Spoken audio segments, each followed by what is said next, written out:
Boa tarde a todos.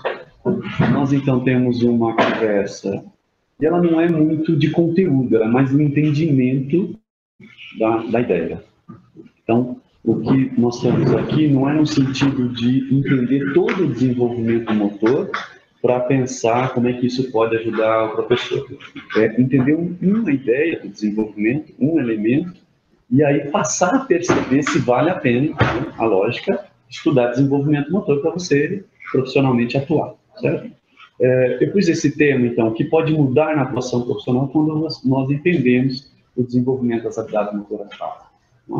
Então, o que pode mudar no sentido de, eu estou partindo do pressuposto que a grande parte de nós não estuda desenvolvimento, não entende desenvolvimento, logo não considera desenvolvimento para planejar e estruturar suas aulas. Então, parto desse pressuposto, um pressuposto mais ou menos correto, e fundamentalmente, antes, para a gente começar a criar contexto, em vez de entrar no desenvolvimento, eu quero entrar nas aulas.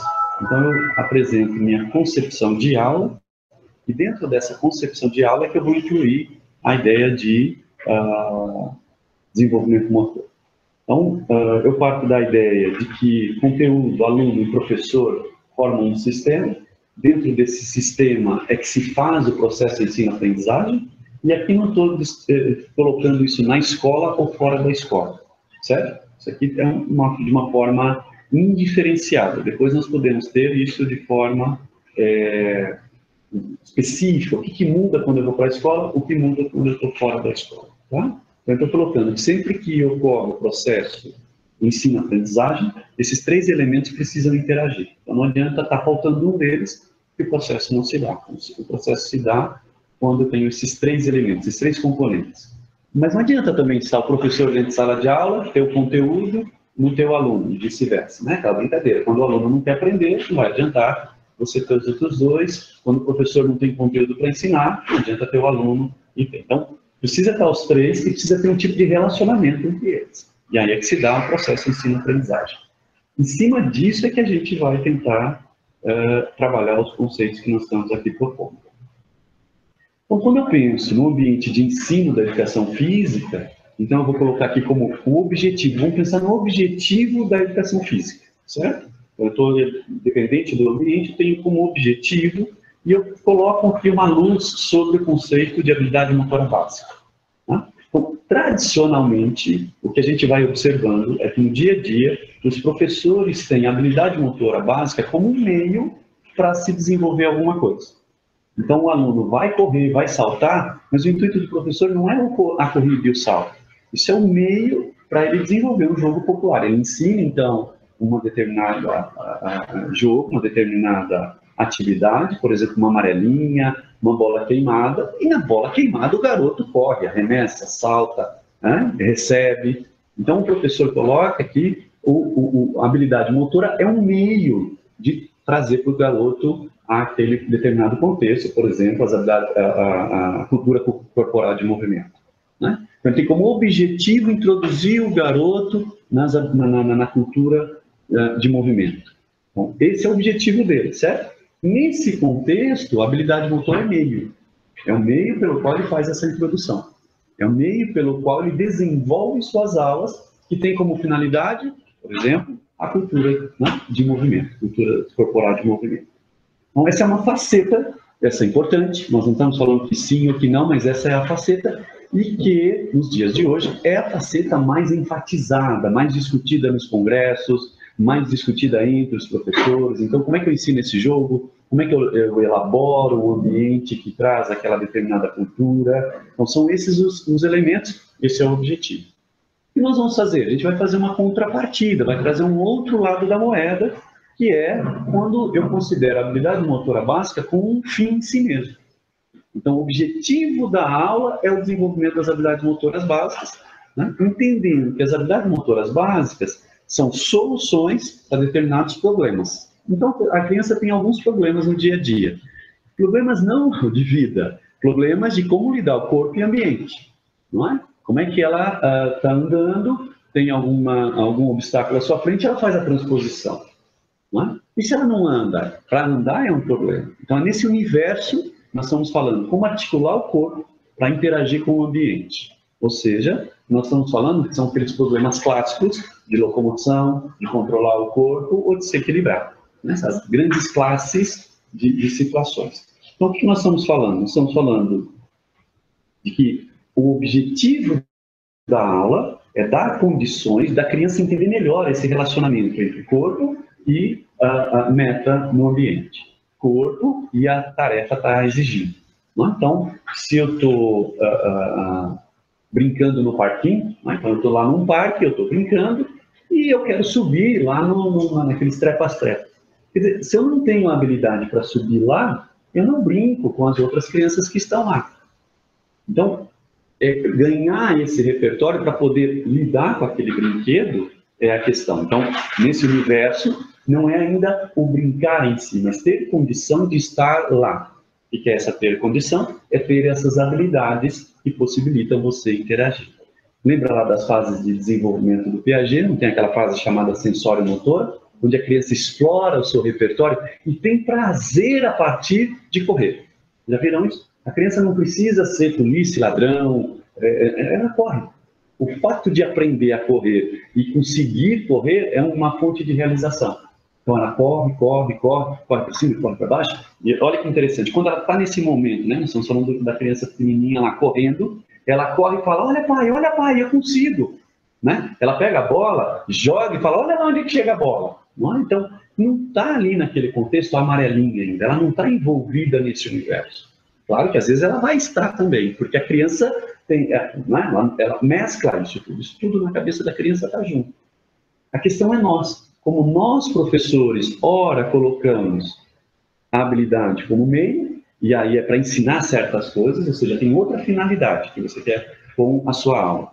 Mas tem momentos em que a habilidade motora é fim em si mesmo, e eu vou ajudar ela a aprender a controlar os seus movimentos, seja para se locomover, por exemplo, um salto, um saltito, uma corrida, ou para poder manipular objetos, por exemplo, receber uma bola, lançar uma bola, não é? Então fica difícil brincar de bola queimada se eu não consigo segurar nenhuma bola. Todo mundo joga bola, eu vou tentar bate em mim, eu estou queimado. Aí joga de novo, bate em mim, está queimado.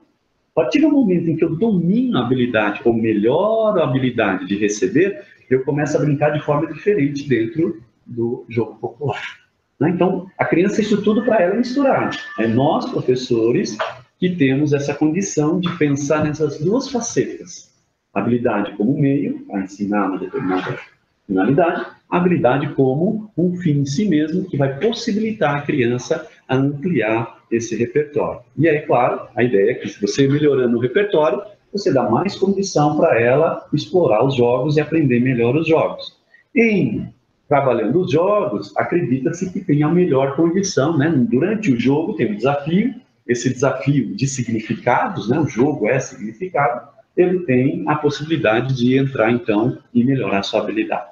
Esse é um conceito geral que agora a gente vai tentar melhorar ele com a luz do desenvolvimento motor, ou seja, entender o desenvolvimento, como é que fica essas facetas, esses elementos. Aqui, então, nós vamos partir daquele texto, é o nosso ponto de saída, certo? Não é um ponto de chegada, o texto não esgota as possibilidades, mas é o nosso ponto de saída. E eu nem vou explorar tanto aquele texto, porque a ideia é só gerar os insights iniciais. Então, quando nós estamos vendo a criança em movimento, né? Se eu estou distante, imagina que eu estou da janela do meu quarto, eu não sei se ela está brincando, se ela está fazendo o quê, mas quando eu vejo a criança em movimento, o primeiro aspecto que nós temos que pensar é que, dadas as nossas experiências diferenciadas, olhando o mesmo objeto, a gente pode ter percepções diferentes, ok? Então, isso é notável e é entendível. Então, aquela questão de saber se é meio e fim, às vezes, se eu tenho uma formação mais de um lado, eu vejo sempre mais como meio. Se eu tenho uma formação do outro, eu vou ver mais como finalidade. Né? E, às vezes, eu vou desenvolvendo uma forma mais complementar de ter esses dois elementos. Então, quando a gente olha a criança e eu começo a observá-la, né? E eu vejo essa foto, eu posso estar pensando como é que a criança chegou a fazer esse salto.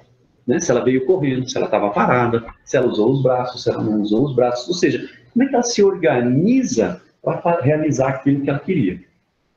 Né? A imagem suscita a ideia de que ela queria alcançar as gaivotas. Não é? Então, não está em jogo alcançar ou não alcançar, ou seja, um desempenho prévio. está em jogo em fazer a realização dessa ação, não é? A ideia, então, é que o mínimo que nós conseguimos observar, dado que nós somos diferentes e partimos de aspectos diferentes, é que a gente está vendo alguém se movimentar, a gente está vendo o movimento, não é? E aí, então, vem essa questão, o que será que ele pensou, porque ele não pensou, o que ele estava fazendo ali? O que é a questão, então? Não dá para a gente ter ideia, porque a gente não está com a criança, não tem isso. Mas, se nós pensarmos para o movimento, aquilo que ela está fazendo, e eu pergunto assim, como é que ela chegou à ideia de que ela poderia saltar e tentar alcançar aquela árvore? Né? Como é que ela desenvolveu as suas habilidades para chegar ali naquele momento e fazer esse salto? Ou seja, como foi esse processo até chegar ali?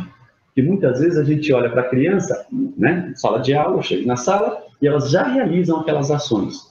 E a gente tem pouca curiosidade para saber como é que ela chegou até ali. Porque do mesmo jeito que ela chegou até ali, eu espero que agora ela chegue em outro lugar. Não é?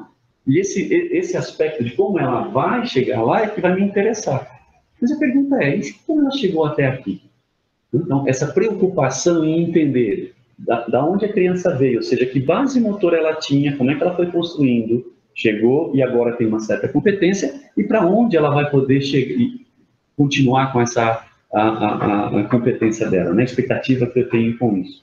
A isso é que a gente, então, tem um olhar mais de alguém do desenvolvimento que está observando, não interessa o como está hoje, um olhar do desempenho, né? Não me interessa só para o futuro e nem só para o passado, me interessa esse processo de entender a criança. Então, é para isso que a autora começa a chamar a nossa atenção e volta novamente essa questão, então, do foco da atenção. Não é? O primeiro é pensar na criança aprendendo a mover-se, e o outro é a criança aprendendo através do movimento. Recai de novo, habilidade motora como fim, habilidade motora como um meio para a aquisição de alguma coisa, certo? Então, sempre que a gente pensar no universo da criança, no universo de instrumentalizá-la, para ela ganhar essas habilidades, aprender a movimentar-se, e com esse instrumental, ela aprender a adentrar a determinados jogos, brincadeiras, ou seja, certas culturas. Então, certos jogos têm certos níveis que eu preciso. Quer dizer, se eu não consigo andar, se eu não consigo fazer isso, aquilo, como é que eu adentro ao contexto do voleibol? Como é que eu adentro ao contexto do zumba, né, que a gente estava aqui brincando? São manifestações culturais do corpo que eu preciso ter um certo tipo de repertório. Eu não estou colocando como mínimo e máximo. Estou colocando como condição para poder participar. Não estou colocando desempenho como condição, né? Ninguém tem que ter tal desempenho para estar lá, mas tem condições, se eu não consigo controlar meu corpo, eu não consigo entrar ali. Não é? Então, como é que é esse universo? Então, ora uma coisa, ora outra.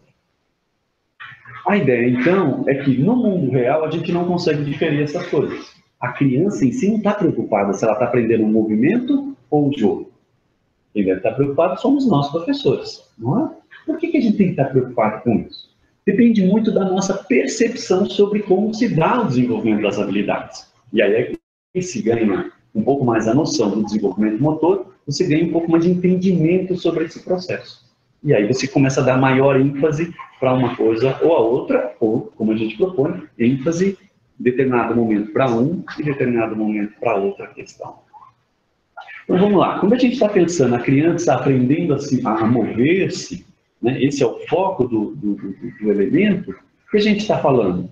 A gente está falando que ela envolve constantemente o desenvolvimento da habilidade do quê? De usar o corpo efetivamente, olha agora a questão, prazerosamente, com crescimento, com crescente evidência do controle e qualidade do movimento. Está vendo que não é mecanizar o corpo, automatizar a habilidade. Não é nesse universo que a gente está falando em aprender a controlar cada vez mais, ou seja, cada vez mais desenvolver o controle e se envolve, então, no desenvolvimento da capacidade de se movimentar uma variedade de maneiras, situações esperadas, inesperadas e em tarefas cada vez com um grau de complexidade crescente. Certo? Então, quando a gente está falando em aprender a movimentar-se, não é fixar a criança e ela ficar fazendo um movimento desprovido de significado e de prazer. Não é isso. Né? Porque muitas vezes, quando se colocou que você ia ensinar a habilidade motora e que você não estava naquele momento, você, professor, preocupado com o jogo e com a cultura que ela estava inserida, não é que você destitui toda a situação. A questão é o tipo de feedback, a forma da instrução, os aspectos pedagógicos que você direciona a atenção dela. Mas ela vai estar dentro de um jogo prazeroso, ela vai estar dentro de uma brincadeira que tem sentido para ela. Que muitas vezes a ideia de aprender a mover-se, ela foi entendida como se só importa o gesto técnico, só importa se o braço está sendo usado na hora do salto. E não é essa a ideia. A ideia é como é que você vai ensinando ela que o braço no salto gera alavanca. E se gera alavanca, gera maior distância. Só que para isso ela precisa entender como é que funciona, em que time, como é que ela controla, onde ela leva o braço. Não é? As crianças são muito facilmente, na hora de usar o braço no saltar, chega um determinado momento que ela trava o braço. Quando ela trava, ela cai. Então ela não consegue usar de uma forma suave. O que é essa forma suave? É aprender a usar esse segmento corporal para gerar propulsão. Tito, né? Em um pé só, a criança fica em um pé só. Geralmente o que ela faz com aquela perna que está em suspensão? Ela congela. Se ela congela, ela saltita e essa outra perna é quase um ela arrasta a outra perna. Aí você fala para ela, mexe a outra perna. Aí muitas vezes ela começa a dar um chute para trás, tentando um coice, não é? Aquilo de novo está quebrado. E ela vai tentando, não, mas ó, tenta usar como um sininho, vai para frente, vai para trás. Ela tentando controlar seus graus de liberdade, articulações, num determinado time, num determinado ritmo. É isso que a gente está colocando. Claro que isso dentro de um contexto lúdico, de um contexto, né? Não é fila, ordem, a metodologia para isso é outro aspecto. O importante é ter em mente que isso faz parte do ensino, isso faz parte e pode ser entendido como um objetivo da educação física, ajudar as crianças a desenvolverem o controle do seu corpo. Bom, é aquilo, né? Isso requer muito mais, criar esse ambiente é muito mais do que criar uma resposta automatizada e mecânica. O que quer dizer? A gente está falando que aprender a mover-se é aprender a movimentar, envolve tentar, praticar, pensar, tomar decisão, avaliar, arriscar, persistir. Ou seja, quando você propõe que ela faça um deslocamento com alguma habilidade que ela ainda não domina, a ideia é que você propõe, como é que você faria isso? E ela fala, já sei, vou fazer de tal forma. Quando ela pensa isso, agora ela executa. O que ela precisa pensar? Ela precisa pensar, o que eu pensei que eu consegui executar? Sim. O que eu pensei e consegui executar era o que deu resposta positiva no ambiente? Não. Então, errei no plano. Não é? Então, agora ela precisa fazer o quê? Precisa trocar o plano. Ela troca o plano. Então, eu vou mexer a perna assim. Aí ela mexe a perna assim, plano, executa. Imagina que agora ela não consegue executar, mas também não consegue atingir a meta que ela queria. Chegou no fim, você falou, pera lá, então, o que você pensou? Pensei isso. O que você fez? Fiz o outro. Deu certo? Não. Então, o que você precisa fazer? Não é mudar o plano, é tentar melhorar a execução. Porque o plano era um e a execução saiu outro. Você vai ajudar a criança a lidar com plano, realização e meta. Quando esses três elementos começam a conjugar, eu planejo uma coisa, consigo executar, não sei em que nível, e eu já começo a atingir a meta, show, vamos repetir e vamos tentar aprimorar esse segmento. Quando eu começo a fazer isso, eu posso entrar numa questão. Será que a gente consegue mudar o plano? Será que eu consigo mudar outra execução? Então, eu tenho ali um conjunto de três aspectos que eu vou, como professor, desafiando as crianças. Se eu estou num momento de vida onde ela gosta de explorar o correr, eu vou usar ele como um aspecto, né, vamos dizer assim, um contexto. Eu posso trazer o pega-pega, eu posso trazer uma brincadeira que dê mais sentido para ela, mas que não posso, né, agora ficar parando toda hora por causa da regra do brincar. Porque não é a regra do brincar que é o objetivo daquele momento. O jogo em si é um meio para dar contexto de aprendizagem e de prazer, né, de significado para aquela habilidade. Então, o jogo agora entra como meio, o contexto, a brincadeira é o contexto. E o que ela está aprendendo? Ela está aprendendo a programar, ou seja, ter uma ideia, executar, realiza, e agora ela compara o planejado com o executado. E disso é que ela vai construindo o seu repertório dessa ideia que vai nascendo o desenvolvimento. Não é? Porque nem sempre nós vamos conseguir, na primeira tentativa, solucionar. E às vezes ela faz uma vez e fala, não sei mais. e ela não tem a ideia de que ela precisa bolar uma nova ideia. Ou então, a ideia dela está boa, mas ela não está conseguindo realizar o movimento que aquela ideia precisa. Então, esse é o universo, essa é a ambiência quando eu estou trabalhando, quando o foco está na aprendizagem do mover-se. A criança, então, aprendendo através do movimento, né? Então, agora habilidade como meio, habilidade como fim, agora habilidade como meio. É o meio pelo qual a criança aprende mais sobre si mesma, sobre o seu ambiente e sobre o seu mundo. Então, é quando você quer que ela, no momento em que ela faz o movimento, ela aprende alguma coisa. Então, a gente vai lá ensinar, por exemplo, a ideia de atividade física, ou seja, melhor, do movimento, não é? Gerando uma frequência cardíaca diferente, gerando uma quebra na homeostase da frequência. Então, eu estou aqui, eu vejo com a criança qual é a frequência cardíaca dela, está ali paradinha, e eu peço para ela fazer o andar. Não? E aí, agora eu peço novamente, ela olha a mesma frequência, agora eu peço para ela correr. Aí ela corre e ela, opa, frequência diferente. Eu peço para um olhar no rosto da outra, eu estou mais corado. O que aconteceu? Então, o movimento, a corrida, é um meio para fazer uma testagem de um conhecimento que eu quero que ela adquira. Não é? Então, qual é esse conhecimento? É a frequência cardíaca, é a ideia do jogo, é a ideia da cooperação. Quer dizer, eu vou ter objetivos em diferentes níveis, mais biológicos, mais comportamentais, mais sociais, não é? E esses conteúdos, essas ideias, eu vou fazer uma experimentação física. Por meio do quê? De um repertório que eu domino, um repertório que eu tenho. Não é? Então, eu não vou conseguir fazer com as crianças uma experimentação com um salto triplo, se ela não consegue ainda mais ficar em pé e correr. Então, eu vou usar habilidades que ela tem condição de experimentar, e aquilo causa, né, gera uma sensação, gera um prazer, e então, aquilo que eu estou ensinando, aquele conceito, está atrelado àquela determinada situação. Eu falo muito em conceito, mas pode ser que eu estou aqui trabalhando com, novamente, né, a ideia da amarelinha, e eu estou trabalhando o conceito amarelinha como um jogo mundial, um jogo universal, que você encontra em diferentes regiões, diferentes lugares. Então, eu quero que ela experimente fisicamente a amarelinha de São Paulo, a amarelinha do Ceará, a amarelinha... Como é que funciona isso? Não é? Será que é a mesma amarelinha? E eu vou mostrar a diversidade que a amarelinha, eu posso imaginar que é única, quando eu só conheço a minha, da minha rua ou da minha comunidade, e eu começo a experimentar, não é? Ela em diferentes lugares, e de repente eu coloco para a criança que tem a amarelinha que se joga no Peru, em Portugal, tem não sei onde, na Espanha, nos Estados Unidos. Eu começo a trazer conceitos de o que será que está por trás? Por que a amarelinha chama amarelinha? Não é? Alguém já imaginou por que a amarelinha é amarelinha?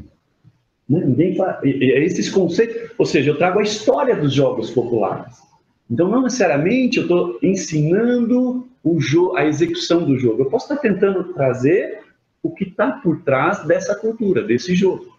Não? E a gente nunca explorou, ou pouco explora, ou quando explora isso, explora só isso, e não explora a habilidade que estava por trás. Vou para outra demanda. Essa primeira demanda, então, eu vou trabalhar o conceito do jogo, o conceito da amarelinha, diferentes manifestações, diferentes variações, como as crianças em outros lugares do mundo jogam essa amarelinha, que regras elas adaptam ou não adaptam. Eu posso partir para uma outra ideia de construir uma amarelinha que fosse mais adaptada à nossa realidade, ao que a gente acha que poderia ser feito. Então, dentro do campo da amarelinha, ou seja, a amarelinha como uma manifestação, né, da cultura infantil, eu posso pensar que ela tem seus desdobramentos, suas manifestações de diferentes formas. E eu trabalho dentro desse universo. Então, eu tenho um projeto amarelinha. Não é? E é isso que é aprender através do movimento. Eu poderia fazer isso tudo teórico com as crianças. Não é? Mas eu posso agora pôr os diferentes tipos de amarelinha no chão e a gente vai praticar isso. Então, são coisas distintas. A física e a química fez muito isso. Não é? Ela vai ensinar um conceito físico, algo real, mas fica só no abstrato. E você não faz a experimentação. Então, você fica com um conhecimento mais limitado. A gente poderia começar a discutir os Jogos Olímpicos, aspectos, isso e aquilo, e só teórico. A gente acredita que se fizer o movimento, se experimentar aquilo por meio da, né, você vai ter uma aquisição muito diferenciada. Então você vai usar o contexto dos Jogos Olímpicos, vai trazer essa cultura que está por trás, esse conhecimento sistematizado pela humanidade, mas vai experimentar isso. Só que para experimentar você tem que saber controlar o corpo, senão também você não experimenta. Então, esse é o universo de ir e vir. Às vezes você está focado no jogo, não necessariamente o jogo físico, o jogo que envolve conceitos, ideias, às vezes é ter acesso a experiências, não é? Eu vou brincar com a peteca, eu vou bater na peteca, eu vou ver como ela se comporta quando eu bato nela, não é? Como é que o outro joga, como é que é constituída a peteca, como é que eu monto uma peteca, como é que os índios brincam de peteca, como é que os nórdicos, esse ou aquele povo, não é? As regras, as ideias, com toda essa cultura que tem. Mas para isso eu preciso ter algum repertório para poder interagir minimamente com a peteca. E aí é a outra faceta. Então, sempre a ideia de alguém que trabalha nas duas facetas. A faceta do jogo, a faceta da habilidade que permite você aprender a controlar o seu corpo. Então, o que está por trás é a gente aprender a diferenciar que hora que eu quero uma coisa, que hora eu quero outra. Porque a criança vai fazer isso tudo misturado.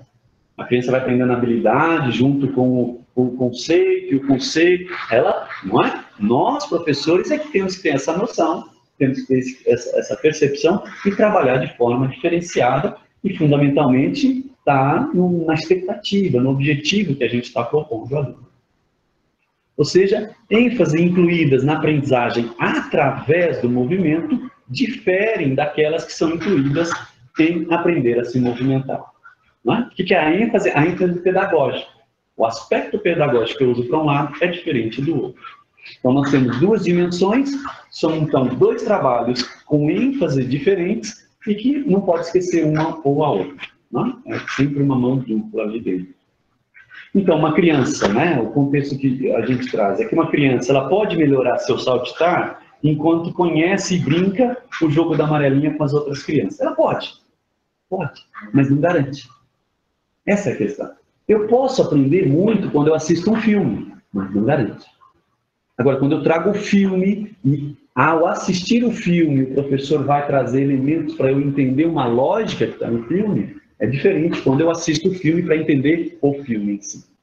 Né? Então, é o mesmo filme, é o mesmo movimento, só que depende para que você está usando aquilo. Você está usando aquilo para além do filme, o filme como meio, o filme em si mesmo. Então, a ideia é, o aprender a movimentar-se não é natural. O que é que a gente está aqui trazendo? Porque muitos de nós achamos que ao deixar a criança brincar, ao deixar o contexto e enfatizar o contexto, ou seja, não dar a importância da habilidade em si, ela por si só vai aprender. Pode, mas não necessariamente vai. E aí é que entra essa questão, por quê? Porque ela precisa experimentar e ela precisa aprender os elementos constituintes do jogo. E às vezes ela está preocupada em ganhar ou perder, às vezes ela está preocupada em entender a ideia do jogo e a habilidade que precisa não é ali aquele momento. Não é? Jogar não é natural, não é? Se não tivermos aprendido as habilidades que o compõem. Então, se eu não sei ler, não adianta me dar um computador e a ideia de mexer no computador. Agora, em mexendo no computador, se eu não sei ler, eu posso passar a aprender a ler? Posso, só por tentativa e erro. Então, a ideia é essa, a gente vai deixar as pessoas, por tentativa e erro, aprender a correr, saltar. Então, por outro lado, eu não vou ficar só preso às habilidades, eu quero que ela aprenda os diferentes softwares que tem no computador, diferentes, né, contextos, ambientes, porque o computador só faz sentido se tiver um software. Né? Dificilmente a gente vai adorar mexer no computador por ele mesmo. Né? É um meio para fazer alguma coisa. E aqui, então, um pouco a explanação que a gente sempre atrela a ideia da criatividade dentro do aspecto do jogo, né? Então, a criança consegue elaborar uma ideia, uma criação dentro do jogo. Aqui um pouco na contramão, mas de forma complementar. A ideia é que há prazer quando você explora os seus graus de liberdade, ao seu corpo. Né? A ideia é que você, a criança, principalmente nessa fase, que ao fazer a exploração dos seus graus de liberdade, ela encontra prazer. O que a gente está falando? Daquela criança que aprendeu a andar e não para de andar. Daquela criança, né, na questão oral, por exemplo, que descobriu uma palavra. E o que ela faz agora? Ela usa essa palavra em todos os lugares. É a mesma coisa. Ela aprendeu um movimento e ela tenta usar esse movimento em todos os lugares. Não é? Então a gente fala assim, poxa, a criança pequena não para.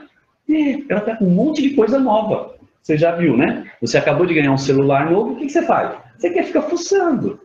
Ninguém ganha um celular, guarda no bolso e fala, daqui 2 anos eu vou mexer nele. Então, essa inquietude com o novo, ela é reconhecida para a criança quando ela encontra. Ela consegue jogar e chega a bola lá do outro lado. Ela tenta chutar e chega lá. Não é? Então ela chuta, chega, ela vibra com aquilo. Pô, vamos jogar bola comigo? Vamos jogar bola comigo? E ela quer todo mundo jogando bola com ela. Por quê? Porque ela está experimentando um novo. Ela está tendo prazer nisso que você não tem mais prazer. Você é adulto, porque agora sabe andar, já está em outro mundo, já está em outra fase, e o andar não lhe dá prazer. Aí o médico fala, você precisa andar, e você pode, puxa vida, isso não tem graça nenhuma. Não é? Então você deixou de ter prazer na experimentação dos seus graus de liberdade. A ideia é que a criança está tendo pleno prazer ao fazer essas conquistas, ao conseguir fazer isso que ela está propondo. Não é? Se alguém aqui já fez um mortal, sabe que eu entendo, né? Fica tentando fazer um mortal, não sai, tenta, não sai, tenta, não sai, tenta, não sai. A hora que faz, você fala, isso! E aí você quer fazer de novo, quer fazer assim, quer fazer para o outro lado, quer fazer para trás, agora para frente. Mas se tiver alguém, você vai chamar, se tiver... Esse é o prazer. Não é? Então, a gente não pode, não é que não pode, não deve, né? É limitante entender que é só no jogo que eu vou ter o prazer. No meu corpo, na minha ação, tem prazer. Né? Eu posso encontrar prazer ali dentro. Não é? A brincadeira de uma criança que sabe andar, que sabe pegar livros, ela vê uma estante inteirinha, o que ela faz? Começa a tirar livro por livro. O que ela está fazendo? Ela está explorando todas as possibilidades. Ela tenta subir, tirar lá de cima. Né? Por isso que você não pode criar esse ambiente propício para ela. Ela acabou de aprender a andar. Ela está aprendendo a escalar. E você deixa uma estante cheia de coisas coloridas, é como se fosse um grande playground para ela se divertir. E ela vai subir, vai pegar um livro, vai pegar o outro. Ela viu você folhando, ela vai querer folhar, igual o papai folha. Mas então, o que ela está fazendo ali? Ela está explorando. Então, há um grande prazer, há um grande sentimento de realização quando você está fazendo isso. O adulto acaba perdendo essa noção. Mas quando você está lá como criança, isso é bastante prazeroso. Ou seja, o prazer da sensação de realização da performance bem-sucedida. Né? Você realizar uma ação bem-sucedida lhe propicia uma grande satisfação. Não é? Você hoje no mundo acadêmico ou no mundo, vamos dizer assim, da universidade, quando é que você sente isso? Quando você faz um texto e o professor fala assim, olha, esse texto ficou interessante. Não é? Você, putz, eu vou escrever mais agora. Não é essa sensação? A sensação é quando você realiza, E aí, às vezes, escrever não é que você não consegue escrever sobre desenvolvimento motor, ou sobre aprendizagem motora, ou sobre educação física. Às vezes é a dificuldade de escrever, de pôr no papel o que você fez.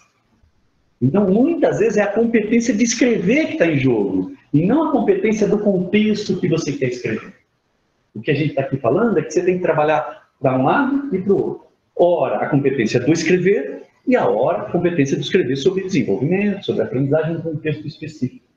Então, esses dois elementos é que são importantes aqui e, a nosso ver, são complementares. A ideia é que quando você consiga ter competências para mexer com o seu corpo, você tem liberdade para. Bom, aí você tem liberdade para o voleibol, liberdade para se envolver num jogo X, num outro jogo. Eu uso aqui muito voleibol, porque, enfim, acaba vindo sempre... Mas é independente do jogo, não está aqui um jogo em si. Você tem liberdade para entrar, entre aspas, em qualquer brincadeira, em qualquer aspecto motor. Quando eu não tenho essa competência, como é que eu vou ter liberdade? Né? Eu chego aqui e falo assim, olha, tá vendo aqui todos esses computadores? Vocês têm liberdade para mexer em tudo. Aí vocês, a hora que liga está tudo em chinês. Aí você fala, vocês não têm liberdade. Né? Ficou restrito. Por quê? Se não tem a competência para ler em japonês, não tem liberdade para a construção do jogo, a construção do seu relacionamento com o meio, com esse computador. Ok? Então, a ideia de que, né, o conceito de que você tem Ao desenvolver a competência, você, então, ganha prazer, porque você começa a perceber que você o realiza, você constrói. Em construindo isso, você ganha liberdade para poder entrar no jogo e jogar melhor esse jogo, não é? Poder interagir com as outras pessoas. Quando nós pensamos nas crianças, e aqui então o foco agora mais estritamente às crianças, elas têm um modo muito particular de se relacionar com o mundo.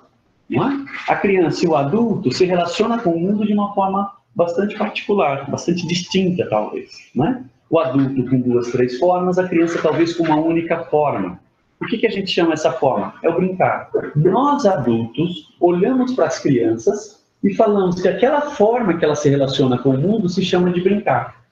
Entende? Então, não existe o brincar em si. Existe o que nós denominamos como brincar, que é o quê? A forma com que a criança lida com o mundo. Então, muitas vezes a criança está lidando com o seu Lego, com a sua bola ou com o seu brinquedo, é uma forma desprovida de objetivo em si.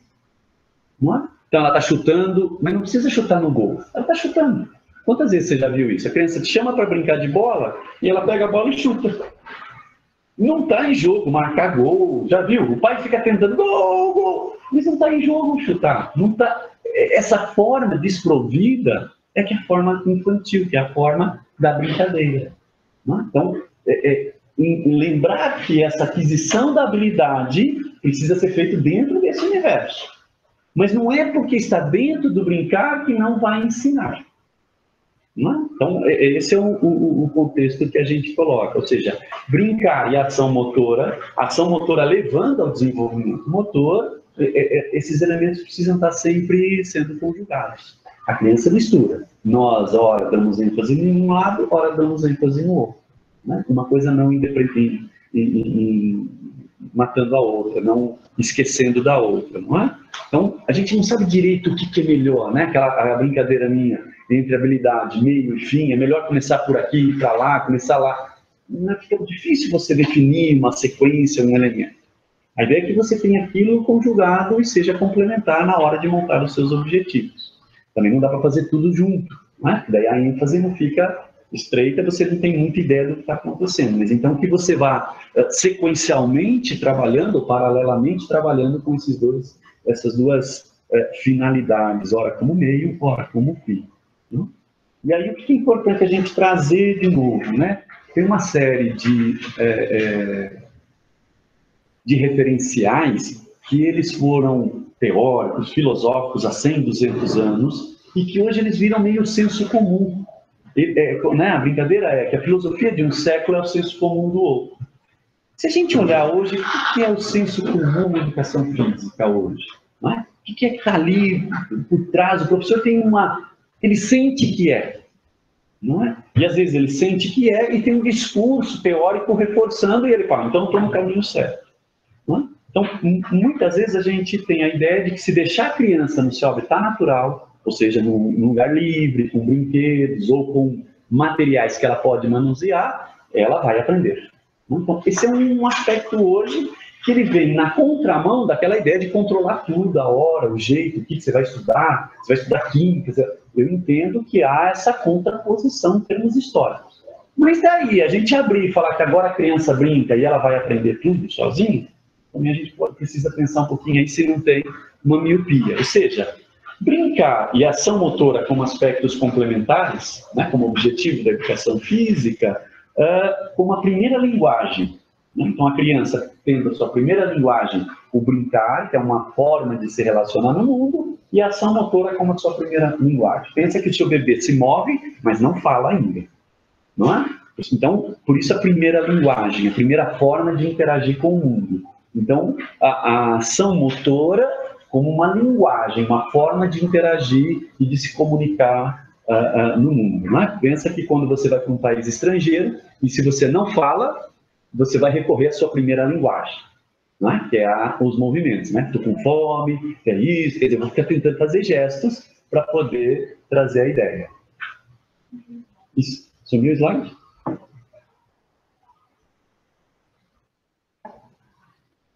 Não caiu a conexão. E o som continua? Continua? Então vamos ver, daqui a pouco deve voltar.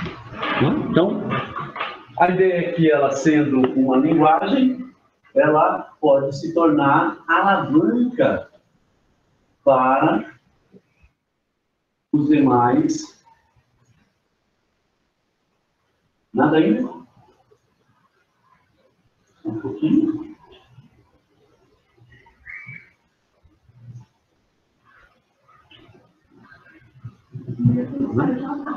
Saiu total? Caiu tudo? Será que aconteceu? Mas aqui continua gravando, aqui continua tudo.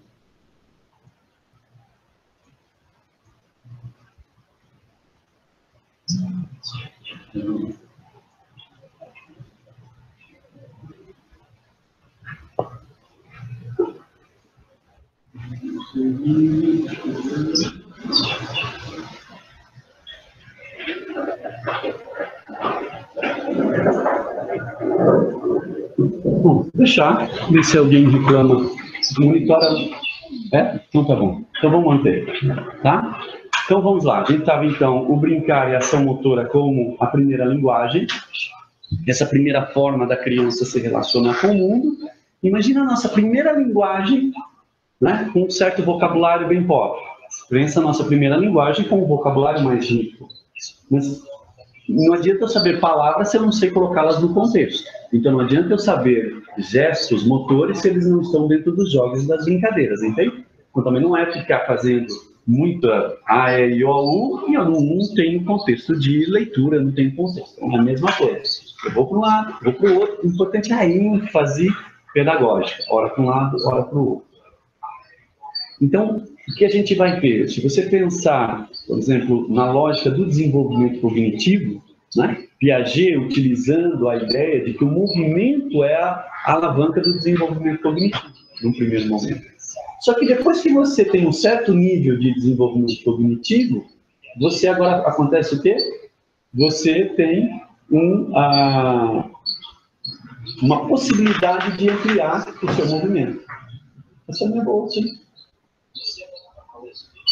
Ele está levando minha bolsa embora, ok? Tá? Então você tem o movimento como a primeira linguagem, o movimento leva você a se desenvolver cognitivamente. Você começa a se desenvolver cognitivamente, você amplia a sua percepção dos jogos, brincadeiras, habilidades, então você agora amplia o seu vocabulário motor. Então você pensa numa coisa que amplia e que vai se, como é que eu posso dizer isso? Ela vai se retroalimentando, ok? Não é uma via de mão única. Não é que o desenvolvimento motor leva a desenvolvimento cognitivo e sempre quanto mais motor, mais cognitivo. Mais cognitivo, eu compreendo melhor os jogos, eu compreendo melhor as ideias e eu vou então ampliando o meu próprio vocabulário motor. E aí, fundamentalmente, ele deve ser ensinado. Né? Nós tínhamos uma versão do desenvolvimento motor, teorias anteriores do desenvolvimento motor, que era só deixar o sujeito exposto ao ambiente, criar uma estrutura do ambiente, e ele, nessa interação com o ambiente, ia aflorando o que já estava pré-determinado. Porque era assim que se percebia o desenvolvimento. Você tem todas as capacidades, todos os elementos, se você deixar a criança e colocar um ambiente e encorajá-la, aquilo vai aflorando. Por isso, desenvolver-se, né? Imagina você envolto num cobertor, e aí o que acontece ao longo da vida? Você vai se desenvolvendo do cobertor. Você vai se entendendo melhor fora desse cobertor. Essa era a ideia, que já estava tudo lá dentro e que você ia aflorando. Mas essas versões sobre o desenvolvimento motor foram mudando, e hoje você tem novas versões. Lembra a ideia da filosofia de um século, o senso comum do outro? A gente ainda vive essa ideia de que se eu der estímulo, um bom professor, está tudo bem. A criança, né? Eu organizo o parque, importante é o brinquedo, importante é ter brinquedo para construir, né? Às vezes eu quero um brinquedo pronto, às vezes eu quero material para construir brinquedos com as crianças. E dando isso, ela já se desenvolve. Pode ser, ninguém está falando que não.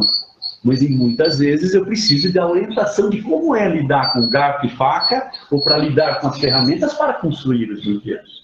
Então eu preciso aprender a lidar com os instrumentos do meu corpo para poder brincar com um determinado jogo. Então a ideia é de ser ensinado. A ideia então que brincar não é natural, a ideia de que mover-se não é natural. né? Desenvolver-se não é natural. O que a gente está falando? A gente está falando como na voz, né? A percepção, a ideia da voz, da fala, é que você tem um aparelho fonador. Isso todos nós trazemos, isso é nosso. Agora, aprender a usar esse aparelho fonador, criar voz, criar frases e se comunicar, precisa ser ensinado. Não é? Então, nós temos alguns elementos que nós trazemos. Agora, nós precisamos interagir. Nessa interação precisa ser ensinada. Então, o brincar não nasce espontâneo. Deixa ela brincando espontâneo. Pode ser? Pode. Mas quantas crianças estão num brincar espontâneo e não estão brincando? Não é? Aí você fala, mas ela tem isso, ela tem aquilo. Precisa ensinar. Precisa ir lá, entrar, fazer, você virar um personagem, você brincar e ela começa a observar você brincando, ou você agindo e ela começa a te, né, representar na brincadeira dela. Ela precisa ter espaço, ter ambiência, aprendizagem social, aprendizagem instruída, aprendizagem de diferentes formas. Né? Então você tem esse aspecto de ser ensinado. Focando agora, saindo desse contexto que a gente já entende duas faces a partir da habilidade motora, mas entrando, não é? E aqui a gente vai ser relativamente sucinto, mas para instaurar a ideia do desenvolvimento motor nesse ambiente, não é? Então vamos pensar na ação motora. Ação motora mudando no tempo, a nossa capacidade de ir criando ações motoras cada vez mais desenvolvidas. Quando eu penso na ação motora, a capacidade para melhorar a ação motora ao longo do tempo é que a gente chama isso de desenvolvimento motor. Então, desenvolvimento motor é a mudança na capacidade de ir melhorando a forma com que eu controlo o meu movimento para fazer as ações no meio ambiente, no jogo, na brincadeira. Ok? Então, o que acontece? O nosso foco, quando eu sou professor, é onde a minha criança está agora? O que ela sabe fazer agora? Não é? Então, como é que ela controla o seu corpo nas habilidades locomotoras e manipulativas? Isso quer dizer o quê? A minha criança consegue pegar uma bola e mandar onde ela quer? Minha criança consegue isso? Se ela precisar se deslocar e jogar a bola, ela consegue fazer isso?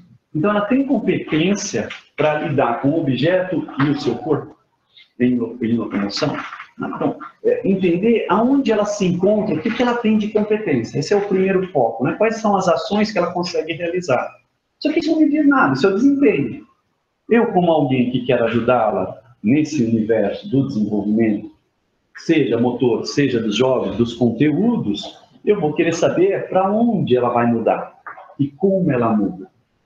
Então, se eu tenho uma criança que tem dificuldade de usar os braços na locomoção, para onde vai alguém que não sabe usar os braços? Não é? Em sabendo para onde ela vai, como é que ela vai mudar isso? Como é que funciona isso? Não é? Adianta eu falar assim, olha, você não está usando os braços, você precisa usar os braços. Quer dizer, como é que é a dinâmica dessa mudança? Como é que funciona esse elemento? Vamos pegar o desenvolvimento e vamos colocar ele para ele nos dizer como funciona isso, como é a questão. Então, o desenvolvimento ele vai dizer o seguinte, que nós mudamos em sequências. Não é? A nossa primeira visão da sequência é que existia uma sequência única. Vamos dizer assim, as pessoas liam os trabalhos e pressupunham isso. Eu não sei se os trabalhos diziam sobre as sequências únicas, entende? O que eu quero dizer com isso? Eu quero dizer que o Gesell, quando estava fazendo a descrição dos bebês, e ele falava que um bebê ficava em decúbito ventral, daí começava a controlar o seu pescoço, em determinado momento ela conseguia sentar, do sentar ela conseguia ficar em pé, do em pé ela conseguia fazer bipedia. Está vendo uma sequência? Não é? Está vendo? Daqui ela muda para cá, daqui ela muda. Quando ele fez essa descrição, não é? Isso gerou a ideia de que essa sequência todas as crianças precisavam fazer. E aí se atrelou muito isso à idade. Então, quando alguém estava mudando e deixava de mudar para aquela idade, eu começava a achar que a criança estava atrasada. Não é? Uma criança que não estava apresentando uma certa ação motora nesse eixo sequencial, eu começava a achar que ela estava fora do esperado. Então, há muitas instrumentos para avaliar o desenvolvimento que foram baseados na descrição. Só que muitas vezes se basearam em descrições da norma, daquilo que era o mais comum. e o instrumento não contemplava as diferenças entre as pessoas. Então, você tem uma falsa impressão de que você precisaria ter os seus alunos todos dentro daquela sequência e passando por aqueles passos todos. Então, isso era um pouco da crença, um pouco da ideia, um pouco da concepção. E concepção que colocava isso? A maturacional. Porque todos já estão naquela idade, o sistema nervoso já está relativamente igual, então precisava apresentar comportamento. Quando não apresentava, falava, ela deve estar num ambiente que não está dando oportunidade. Então, falta ambiente com oportunidade. Então, aí deu o discurso, falta aula de educação física, precisamos dar mais aula de educação física. Por quê? Porque nós achávamos que se tivesse aula, o professor organiza, aquilo aflora, aquilo acontece. E ela, entre aspas, entra dentro daquilo que era normal, daquilo que era esperado para a sua idade. Certo? Então, você tem, e aqui há várias formulações, várias ideias, mas essa ideia de uma sequência única e universal. Ou seja, ela é invariável, não é? Nós vamos trocando, nós vamos entendendo melhor o desenvolvimento, novos experimentos, novas teorias, novas ideias, e agora a gente passa de uma sequência única para uma sequência com trajetórias, né? Como trilhas. Pensa que você tem um gramado, certo? E começa uma pessoa a passar, a outra passa, a outra passa. Não existe uma coisa sedimentada. Existe um lugar onde não tem grama nenhuma, e parece que vai diminuindo, né? Vai aumentando a grama, e parece que ninguém anda aqui fora, mas anda. Um ou outro passa do lado da trilha, não é? Mas não é porque você não está vendo que não existe essa possibilidade de andar. Agora, onde está andando a maior parte das pessoas? Num lugar, determinado lugar. Então, você vai criando trilhas, não é? Então, você deixa de ter uma sequência, um único jeito, e você vai tendo trajetórias, trilhas, marcas que os antigos passam, vão deixando. Imagina que cada um de nós vai passando pela vida e vai deixando uma trajetória de desenvolvimento motor. O outro deixa e você vai tendo... E onde mais gente passa, e geralmente essas pessoas passam mais ou menos no mesmo lugar, por quê? São submetidas às mesmas restrições, têm certas constituições físicas mais providas daquela característica ou não. Então, você tem um conjunto de restrições mais ou menos comuns, isso gera uma trajetória mais ou menos comum. As pessoas que têm uma restrição diferente ou vivem num ambiente com uma restrição diferente têm uma trajetória distinta. E hoje nós temos repertório teórico e conceitual para dar conta dessas explicações. Elas não são mais desvios, elas não precisam ser colocadas na trilha, na única trilha. Você tem como entender por que certas pessoas têm uma trajetória um pouco diferenciada das demais e vice-versa. Então, você vai mudando, né, ao longo dos últimos 20, 50, 100 anos, o desenvolvimento foi entendendo, foi tendo formulações para explicar por que mudamos como mudamos. E por que somos diferentes na nossa mudança.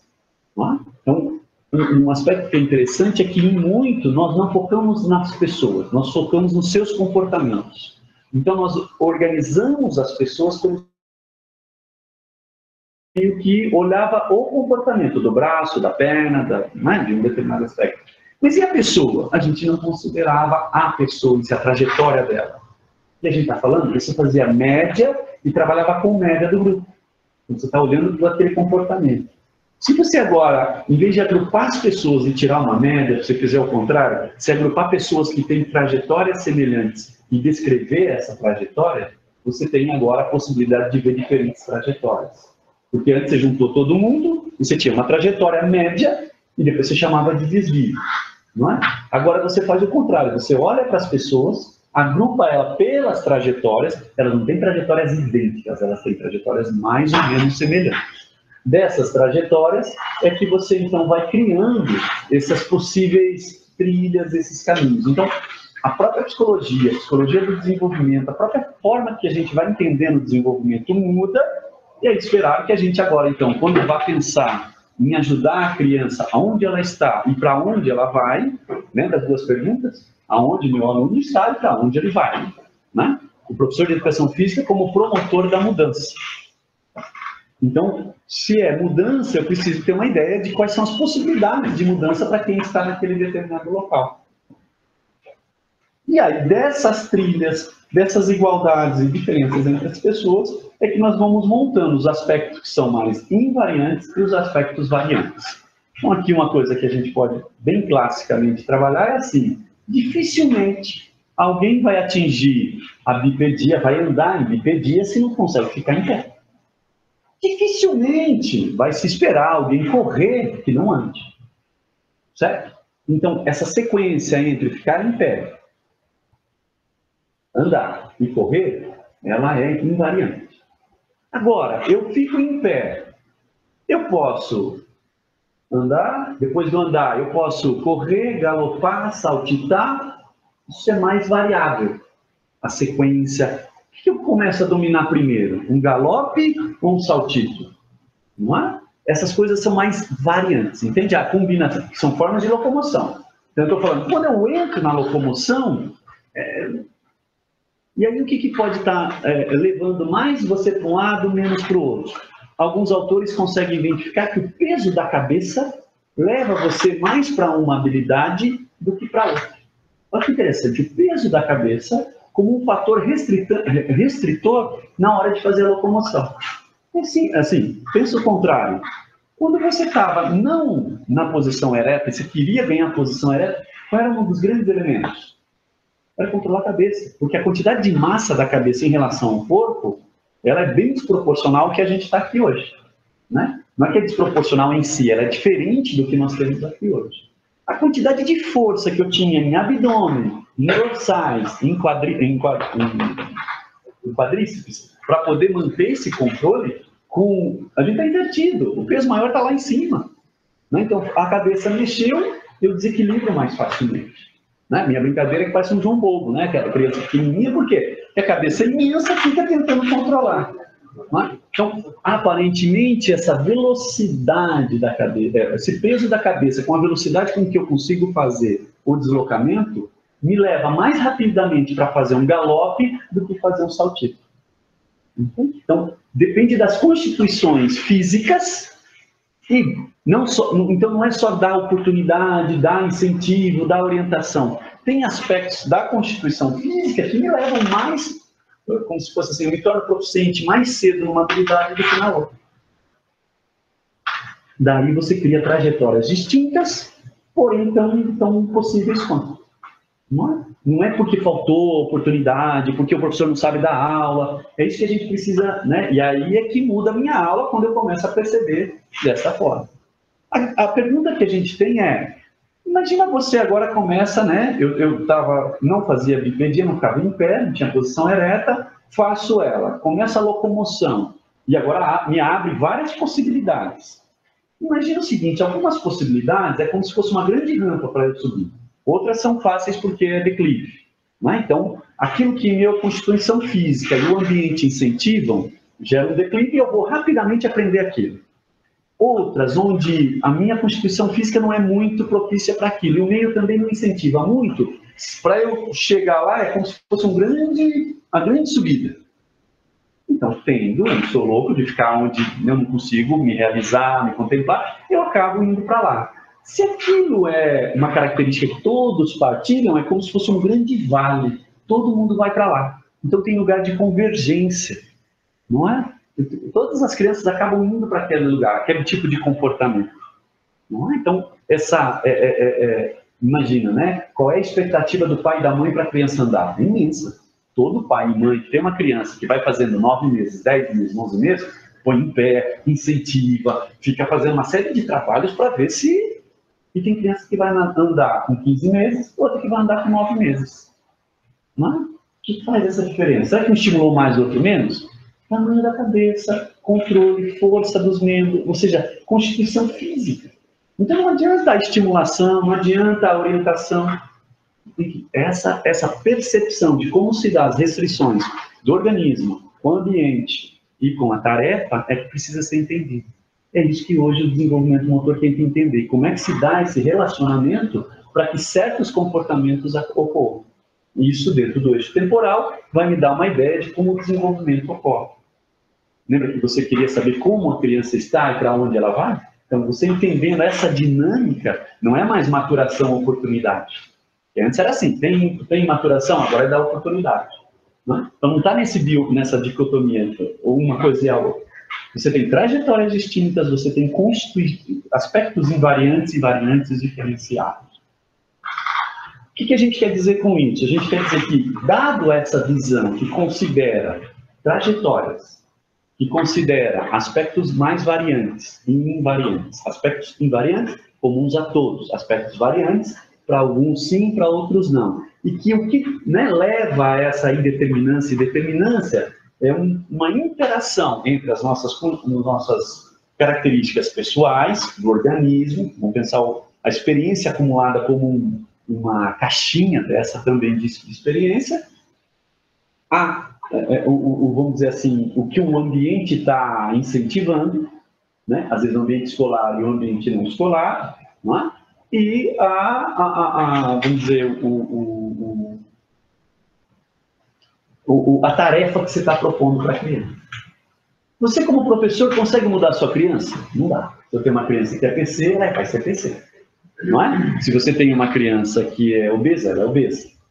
Então, ao ser obesa, você tem uma série de restrições. Isso não quer dizer que essas restrições determinam sozinhas que você não vai fazer aquela determinada ação. Porque se o ambiente incentivar, se você tiver uma tarefa que seja adaptada e que permita ela se engajar, ela obtém prazer, acaba se dedicando àquilo de uma forma diferenciada.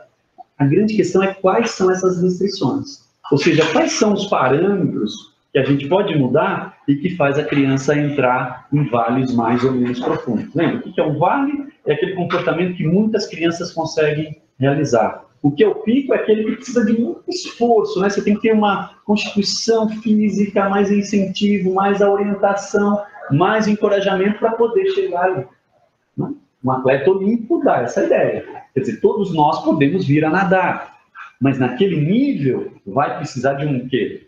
Preciso ter fisicamente uma constituição, eu preciso ter técnico, eu preciso ter um meio que me incentive, que dê possibilidade. Essa união interage e aí isso pode vir a ter mais ou menos pessoas com aquele nível de desempenho. Então, o que a gente está falando? Nesse jogo, o professor consegue conhecer quais são as competências das crianças e ele olhando, você tem essa competência e eu conheço as trajetórias, vamos assim dizer, eu posso imaginar então quais são suas necessidades. Então, a trajetória de desenvolvimento, não a única, mas as trajetórias, elas me permitem ter ideia das competências, adequar tarefas que sejam adequadas à sua competência, mas você não quer que você faça a coisa e fique no lugar. Você está pensando em desenvolver, está pensando em ampliar, está pensando em aumentar a amplitude de interação da criança com o ambiente. Jogos, brincadeiras, cada vez mais, ou cada vez mais adequado àquele nível de desenvolvimento que ela tem. Então, você vai criar a partir das necessidades. Né? Então, se você tem um garoto que está querendo fazer um mestrado e ele é muito bom numa competência, você não pode deixar só na competência. Você precisa começar a colocar tarefas adequadas a competências, mas lá na frente ele tem uma necessidade. Então, você começa a criar essa zona de tarefas que estão à frente dele. Porque aí você está completando as suas necessidades. Necessidades para o futuro. Né? Então, esse jogo de olhar para o passado, o presente, competência, e olhar para o futuro, possibilidades, como mais e menos prováveis, e criando tarefas a partir, então, das competências e necessidades. E aí eu poderia terminar colocando as expectativas. Porque eu tenho uma trajetória, eu tenho isso, mas será que a pessoa tem expectativa de fazer aquilo? Às vezes ela não tem expectativa porque ela não acredita na sua competência. Né? Quantos garotos a gente tem que eles jogam, brincam, e você fala assim, poxa, esse garoto poderia pôr ele lá no outro time para jogar. Não é? Por causa da competência dele. Se você for fazer isso, você vai precisar adaptar algumas tarefas para dar essa, né? Isso como uma necessidade para ele entrar lá. Mas aí vem a pergunta, será que ele tem essa expectativa? Então você precisa trabalhar também as expectativas, essa tríade, né? O que ele consegue fazer, dado essas trajetórias, onde ele pode ir, então, algumas necessidades, e dado esses dois elementos, se ele tem expectativa para aquilo. A ideia é de que, se você tem uma visão sobre o desenvolvimento motor, a partir dessas últimas teorias, desses últimos, né, do que a gente domina e tem ideia hoje, você começa a adequar as suas aulas de uma forma mais individual. Não é dar a aula individual, mas é pensando numa aula a partir desse relacionamento individual, a partir desse relacionamento mais respeitoso à sua criança. Né? Se eu voltasse, então, lá no meu... Não precisa voltar, não, né? Se eu voltasse lá atrás e pegasse a ideia sistêmica,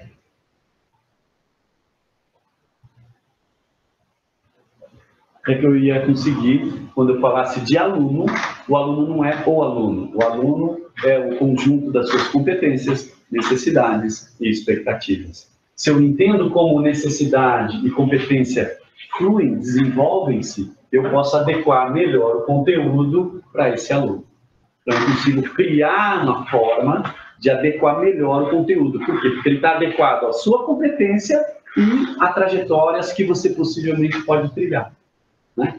Como é que eu sei que trajetórias mais e menos prováveis? Porque eu conheço essa dinâmica de mudança.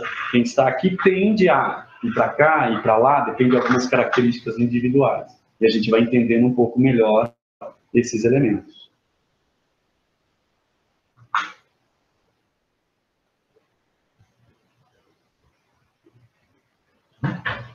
Então, dominar a ideia de desenvolvimento motor me permite ter uma visão de como ocorre o desenvolvimento. Então, não é que eu quero que o meu aluno saia da fase inicial, agora eu vou dar exercício para ele fazer elementar, agora eu vou dar não é que eu vou dar correção para o elementar.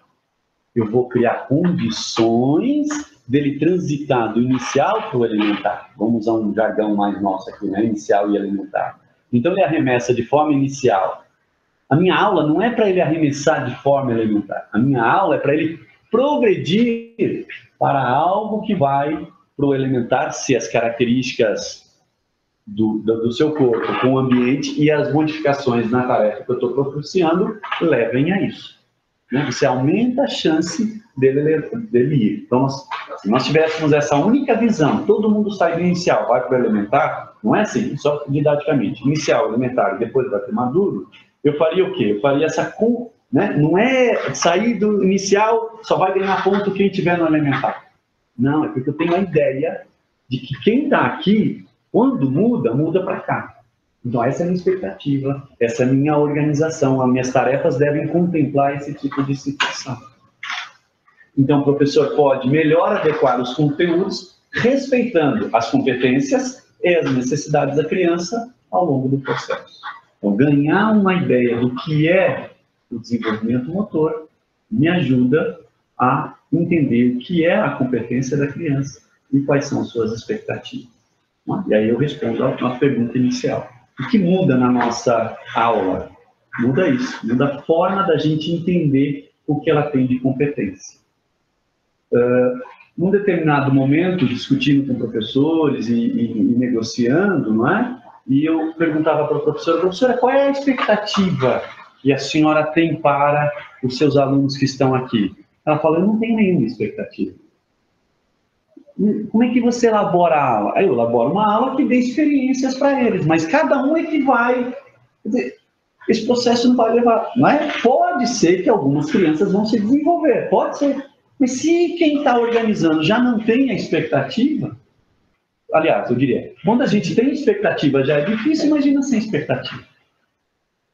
O detalhe é que essa pessoa representava toda a escola não tinha expectativa.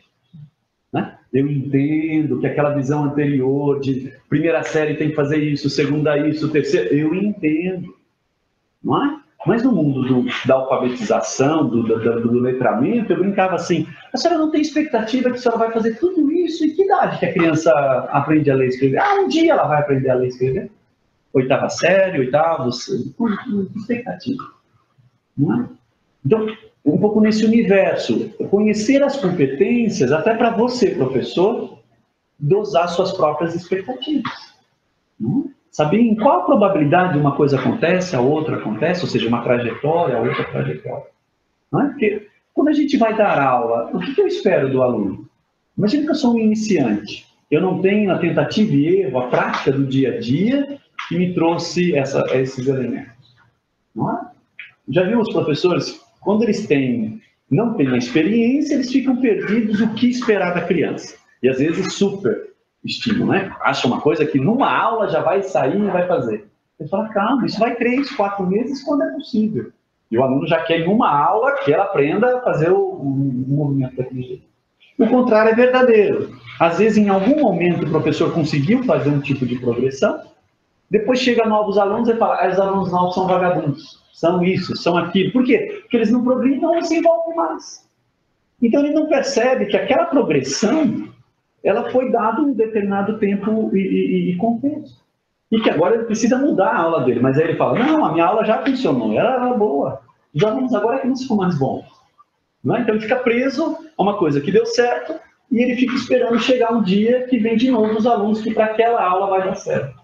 Então fica muito agarrido a esse tipo de situação. O que a gente está propondo é que a gente tenha uma visão para além da sala de aula, uma visão que seja sobre os princípios que guiam o desenvolvimento humano. Assim como a gente faz no cognitivo, ou poderia fazer no cognitivo. Era isso então que eu tinha para a gente planejar, e agora a gente abre para conversar e bater papo. Tá bem? Você tem áudio aí? Tem vídeo?